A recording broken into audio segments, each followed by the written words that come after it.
आज की कहानी है गवार बहू मॉडर्न सास। मोहन एक गांव में अपना छोटा सा बिजनेस शुरू करता है जहां कुछ मजदूर काम करते हैं। वहीं उसकी मुलाकात एक दिव्या नाम की लड़की से होती है जिसे देखकर वो उसके प्यार में पड़ जाता है। एक दिन वो मजदूरों से कुछ काम करा रहा था, तभी दिव्या वहां आती है तो मोहन उसे देखकर कहता है, दिव्या तुम यहाँ। तो दिव्या उसे बताती है, मोहन मैं तुम्हारे लिए खाना लेकर आई हूँ। तो मोहन सोचने लगता है, अरे ये तो मेरे लिए खाना लेकर आई है, कहीं ये भी तो मुझसे प्यार नहीं करती। अगर ऐसा हुआ तो मेरे लिए कितना अच्छा होगा। मैं तो दिव्या को पसंद करता हूँ, मुझे इसकी सादगी बहुत पसंद है। फिर वो दिव्या से कहता है, दिव्या तुम भी मेरे साथ खाना खाओगी ना? देखो अगर तुम मेरे साथ खाना नहीं खाओगी तो मैं भी खाना नहीं खाऊंगा। तो दिव्या उसे हाँ कर देती है और दोनों खाना खाने लगते हैं। खाना खाने के बाद मोहन दिव्या का हाथ पकड़ लेता है और उससे अपने प्यार का इजहार करते हुए कहता है, दिव्या मैं तुमसे बहुत प्यार करता हूँ, तुमसे शादी करना चाहता हूँ। तुम अपने बारे में बताओ, क्या तुम मुझसे शादी करोगी? देखो कई दिनों से मुझे सिर्फ तुम्हारा ही चेहरा नज़र आ रहा है। मैं तुमसे बहुत प्यार करता हूँ, मैं शब्दों में बयां भी नहीं कर सकता। देखो अगर तुम्हारी ना है तो भी तुम मुझे बेझिझक बता सकती हो, क्योंकि इसके बाद कम से कम मुझे शांति तो मिलेगी। अब तो मैं उधेड़-बुन में जी रहा हूँ। तो उसके बाद दिव्या शर्मा जाती है और अपनी आंखें नीचे कर लेती है। तो मोहन उससे फिर कहता है, अरे दिव्या तुम तो ब्लश कर रही हो, तो मैं तुम्हारी हाँ समझूं? तो उसके बाद दिव्या कहती है, हाँ मोहन मैं भी तुमसे बहुत प्यार करती हूँ, तुम्हें मन ही मन पसंद करती हूँ। दोनों अपना प्यार का इजहार कर देते हैं। उसके बाद मोहन दिव्या से शादी करके उसे अपने घर लेकर जाता है। वो एक शहरी लड़का था, मॉडर्न घर से बिलोंग करता था।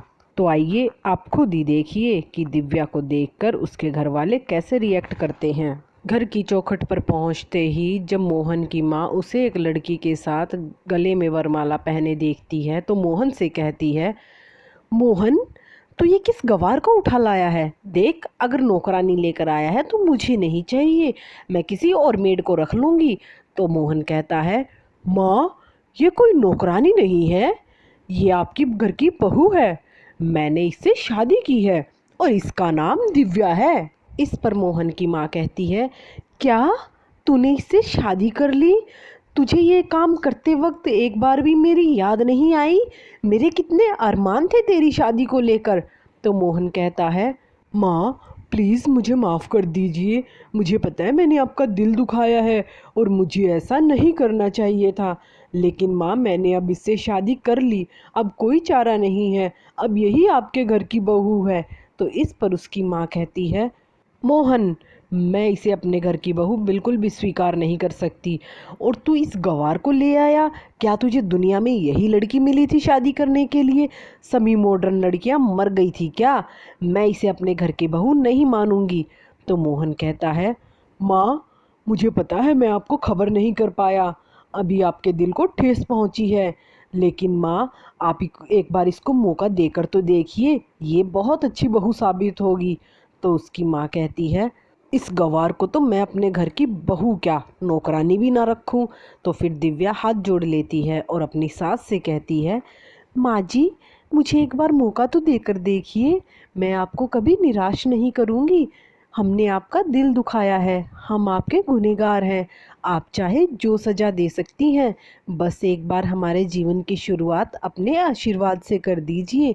तो उसकी सास कहती है, अरे कहाँ तू मौके की बात कर रही है? तुझे मौका तो क्या मैं आशीर्वाद भी ना दूँ? तूने अपना स्टेटस देखा है? एक हमारा स्टेटस देख और एक अपनी हालत देख, कैसे फटीचरों जैसे तो तूने कपड़े पहने हैं। तो इतनी ही देर में मोहन की बहन भी वहाँ आ जाती है और वो दिव्या को देखकर कहती है, ओह नो भैया, आप मेरे लिए ऐसी भाभी लाए हैं? क्या मेरी भाभी ऐसी होनी चाहिए? माँ आपने अपनी बहू के बारे में ऐसा ही सोचा था क्या? ये किस गंवार लड़की को उठा कर लाए हैं? ये तो कहीं बाहर ले जाने लायक भी नहीं है। हमारे घर में कोई गेस्ट आएगा, इसको हम उसके सामने कैसे लेकर जाएंगे? हमारे कपड़े देखो, हमने क्या जींस टॉप पहन रखा है और इसने कितनी फीकी सी साड़ी पहनी है। तो इस पर मोहन कहता है, माँ मुझे पता चल गया है, आप मेरी पत्नी का गृह प्रवेश नहीं करवाएंगी, इसीलिए मैं इसे खुद ही अंदर लेकर जा रहा हूँ। और फिर वो दिव्या का हाथ पकड़ता है और घर में अंदर की तरफ चला जाता है। दिव्या की सास और ननद उसे देखते रह जाते हैं। फिर अगले दिन दिव्या नहा धोकर अपने कमरे से बाहर आती है और अपनी सास के पैर छूने लगती है, तो उसकी सास पीछे हट जाती है और उससे कहती है, ए लड़की पीछे हट, I don't like you, don't touch my feet. मैं तुझे मौका नहीं दे सकती, मैं तुझे अपने बेटे की बहू मानती ही नहीं, ठीक है? तो मुझसे बात करने की या मेरे पास आने की ज़रूरत भी नहीं है, नहीं तो मुझसे बुरा कोई नहीं होगा। तो इस पर दिव्या कहती है, मम्मी जी एक बार मुझे मौका देकर तो देखिए, एक मौके की तो मैं हकदार हूँ ही। आप मुझे मौका नहीं देंगी तो मैं अपने आप को साबित कैसे करूँगी? मैं मानती हूँ कि मैं आपके स्टैंडर्ड क्लास से मैच नहीं करती, लेकिन माँ जी मुझ में संस्कार हैं, मर्यादाएं हैं। चलिए कोई बात नहीं, आप मुझे मौका मत दीजिए, लेकिन फिर भी मैं आपको बहुत अच्छी बहू बनकर दिखाऊंगी और आपके मुंह से ही अपनी तारीफ सुनूंगी। उसके बाद दिव्या खाना बनाने के लिए रसोई में जाती है तो देखती है उनका किचन भी एकदम मॉडर्न था। उसे उसमें खाना बनाना नहीं आता था, लेकिन कुछ नौकरों की मदद से वो वहाँ खाना बना लेती है। फिर वो एक बाल्टी उठाती है और पोछा लगाने के लिए जाती है। तभी उसकी ननद वहाँ आती है और कहती है, ए गवार लड़की, क्या तुझे पोछा लगाना नहीं आता? तुझे इस बात का पता है कि यहाँ शहरों में तुम्हारी तरह गांव वालों की तरफ पोछा नहीं लगाया जाता, यहाँ मॉडर्न तरीके से सफाई की जाती है। तुझे मशीन दिखाई दे रही है, इसको वैक्यूम क्लीनर बोलते हैं। ये सारी धूल मिट्टी सारा कचरा अपनी तरफ खींच लेती है और घर की साफ़ सफाई हो जाती है। यहाँ ऐसे साफ़ सफाई करते हैं, ये अपने गंवार तौर तरीके छोड़ दे। तो दिव्या अपनी ननद शालू से कहती है, और ही मेरी मोरी मैया, ये कैसा यंत्र है सफाई का जो इससे इतनी आसानी से सफाई हो जाती है? लाइए मैं कोशिश करके देखती हूँ इससे सफाई करने की। तो शालू उसे स्विच ऑन करके वैक्यूम क्लीनर ऑन करके दे देती है। जब दिव्या सफाई करने लगती है तो उससे वैक्यूम क्लीनर संभाला नहीं जाता और वो सामने खड़ी शालू के गालों से चिपक जाता है। तो इस पर दिव्या कहती है, हाय हाय ननद जी, इसने तो आपके गालों की पुच्ची ले ली। तो इस पर शालू को गुस्सा आ जाता है और वो कहती है, ए यू गवार लड़की, हटा इसको, बंद कर, स्विच से बंद कर इसको। लेकिन दिव्या को वो बंद करना नहीं आता। तो शालू अपनी माँ को आवाज़ लगाती है, मम्मी कम हेयर, ये देखिए इस गवार लड़की ने क्या किया मेरे साथ, जल्दी आइए। तो उसकी आवाज़ सुनकर उसकी माँ वहाँ आती है और प्लग से स्विच निकाल देती है और फिर वो अपनी बेटी के गालों पर बर्फ़ रगड़ती है और दिव्या से कहती है, ए गवार लड़की, मेरी बेटी को मारने का इरादा था क्या तेरा? जब तुझे यूज करना नहीं आता तो क्यों किया था? तो दिव्या कहती है, माँ जी मुझे माफ़ कर दीजिए, मैंने जानबूझकर नहीं किया। तो उसकी ननद कहती है, मम्मी ये हमारे स्टैंडर्ड की बन ही नहीं सकती, अनपढ़ कहीं की, इसको ये चीज़ें यूज करनी ही नहीं आती, और बताओ तो अच्छे से वो भी करना नहीं आता। पता नहीं भैया इस गवार को कहाँ से उठा कर लाए हैं, हमारी किस्मत में ही लिखी थी क्या ये? तो दिव्या कहती है, माँ जी ननद जी मुझे माफ़ कर दीजिए, मैं आगे से कभी इन चीज़ों को हाथ नहीं लगाऊंगी, अपने सादे तरीके से ही काम कर लूँगी, मैंने ये जानबूझकर नहीं किया। फिर दोनों माँ बेटी दिव्या को खरी खोटी सुनाने लगती हैं। ऐसे ही समय बीतता है। फिर एक दिन मोहन को कहीं काम से बाहर जाना पड़ता है और वो 2 महीने के लिए बाहर चला जाता है। इस बीच दोनों माँ बेटी मिलकर दिव्या को बहुत परेशान करती हैं, उसे खूब मानसिक और शारीरिक टॉर्चर भी करती हैं और दिव्या को एक दिन घर से बाहर निकाल देती हैं। दिव्या एक दिन पूरा घर के बाहर खड़ी रहती है, लेकिन कोई भी दरवाज़ा नहीं खोलता। वो बेचारी बहुत बार दरवाज़ा भी खटखटाती है, लेकिन अंदर से कोई हलचल होती ही नहीं। फिर दिव्या थक हार कर वहाँ से चली जाती है और वो भूखी प्यासी 3-4 दिन तक उसी शहर में भटकती रहती है। जब वो टहलती हुई जा रही थी तो उसे एक दर्जी की दुकान दिखाई देती है। तो वो उस दर्जी के पास जाकर कहती है, भैया क्या आप मुझे काम पर रख सकते हैं? मुझे सिलाई आती है, मैं आपके लिए कपड़े सिल सकती हूँ। मुझे काम पर रख लीजिए, मैं कई दिन से बहुत भूखी हूँ। मुझे मेरे ससुराल वालों ने घर से निकाल दिया, मैं बहुत मजबूर हूँ, अपने गांव भी नहीं जा सकती, प्लीज़ मेरी मदद करिए। तो वो दर्जी कहता है, ठीक है बहन जी, मैं आपको काम पर रख लूँगा, लेकिन उससे पहले आपको मुझे 2-4 सूट सिल कर दिखाने होंगे। अगर मुझे लगेगा कि आपको सिलाई आती है तो मैं आपको काम पर रख लूँगा। फिर दिव्या उसका धन्यवाद करती है और उसके लिए 2-4 सूट सिल कर दिखाती है। तो दर्जी को सूट पसंद आ जाते हैं और वो उसे काम पर रख लेता है।